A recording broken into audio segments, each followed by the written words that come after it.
Hello friends, কেমন আছো বলো সবাই? ঠান্ডা ঠান্ডা হবে নাকি? আজকে নারকেল নিয়ে হাজির হয়েছি, বানাবো আজকে স্পেশাল রেসিপি। আগে দাঁড়াও দেখাই, আগে বলবে তো তোমরা। কুমড়ো আছে সাথে, না না, নারকেল দিয়ে কুমড়োর ছক্কা বানাবো না আজকে।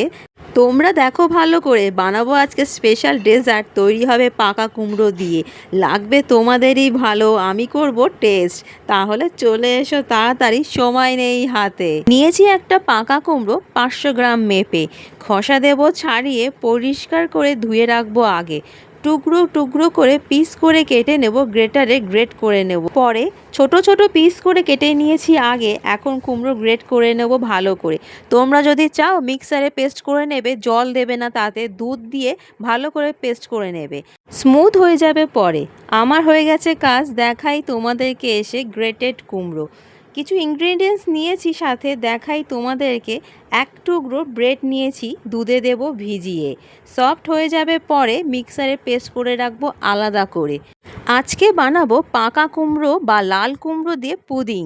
কুমড়োর পুডিং লাগবে বেশ ভালো। প্যান দিয়েছি বসিয়ে, গরম হয়ে যাবে পরে ঘি দেব 2 চামচ করে। আজকে স্পেশাল কুমড়ো ডেজার্ট করছি, তাই একটু স্পেশাল মায়াপুরের ঘি ইউজ করছি, লাগবে বেশ ভালো। ঘি গরম হয়ে যাবার সাথে সাথে গ্রেটেড কুমড়ো দেব ঢেলে। ফ্রাই করতে হবে ভালো করে, না আজকে আর লাল করে ফ্রাই করতে হবে না, একটু সফট হয়ে গেলে দুধ দেব ঢেলে 1 প্যাকেটের মতো, বা হাফ লিটার করে পুরোটাই দেব ঢেলে। আজকে কুমড়োর পুডিং বানানোর জন্য 2 প্যাকেট দুধ লাগবে আমার। স্বাদ মতো অল্প করে নুন দেব ছড়িয়ে, মিশিয়ে নেব সাথে সাথে, বয়েল হয়ে যাবে ভালো করে, নরম হয়ে যাবে পরে। বাদাম নিয়েছি 1 মুঠোর একটু বেশি বা 25 গ্রামের মতো। পেস্ট করব গোটা নারকেলের হাফ নারকেল দিয়ে, স্মুথ করে, মুখে লাগবে না পরে, এমনভাবে পেস্ট করতে হবে ভালো করে। আর এখানে গ্রেট করে রাখা কুমড়ো আস্তে আস্তে সফট হয়ে যাচ্ছে, মিশে যাচ্ছে দুধের মধ্যে, ড্রাই হয়ে যাবে ভালো করে, ময়েশ্চার থাকবে না বা ভিজে ভাব থাকবে না, তখন তুলে রাখবো আলাদা করে। এই পর্যন্ত কুমড়োর ক্ষীর রেডি হয়ে গেল। এটাকে তোমরা এইভাবেও খেতে পারো, কুমড়োর ক্ষীর হিসেবে মিষ্টি দিয়ে, কিন্তু আমি এখানে কুমড়োর পুডিং বানাবো তাই তুলে রাখবো আলাদা করে। কিন্তু আমি তো এখানে কুমড়োর পুডিং বানাবো, ক্ষীর তো বানাবো না, তাই সেকেন্ড প্রসেস শুরু করে দিলাম। দুধ ঢেলে 1 প্যাকেট দুধ, মোট আমি এখানে 2 প্যাকেট দুধ ইউজ করেছি। হাফ লিটার করে ইকুয়াল করে নিয়েছি। ফার্স্টে ক্ষীর বানিয়েছি, এবার পুডিং বানিয়ে নেব। আর সমস্ত ইনগ্রিডিয়েন্টস আমি মিক্সারে পেস্ট করে নিয়েছি স্মুথ করে, যেমন বাদাম, নারকেল, কুমড়োর ক্ষীর, ব্রেড।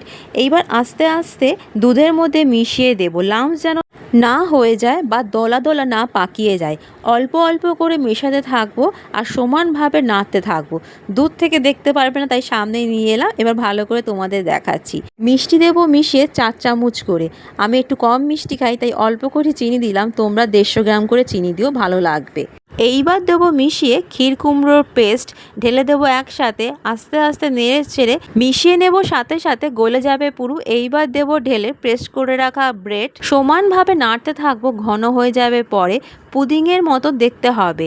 এইবার 3টে এলাচ দানা গুঁড়ো করে ছড়িয়ে দেব, তার সঙ্গে দেবো হাফ চামচ অল্প করে গোবিন্দভোগের চালের গুঁড়ো।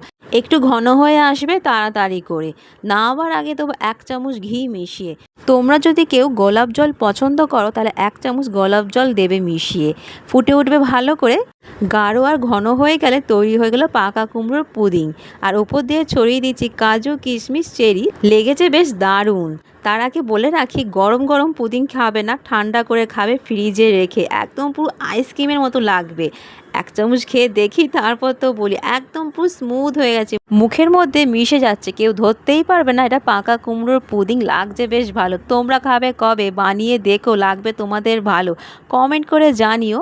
আজকের কুমড়োর পুডিংয়ের রেসিপি কেমন লাগলো তোমাদের, অবশ্যই লাইক করে দিও, শেয়ার করে দিও, সাবস্ক্রাইব করে আমার পাশে থেকো। আজ তাহলে আসি, আবারও একটা নতুন রেসিপি নিয়ে আমি হাজির থাকবো। সুস্থ থেকো, ভালো থেকো।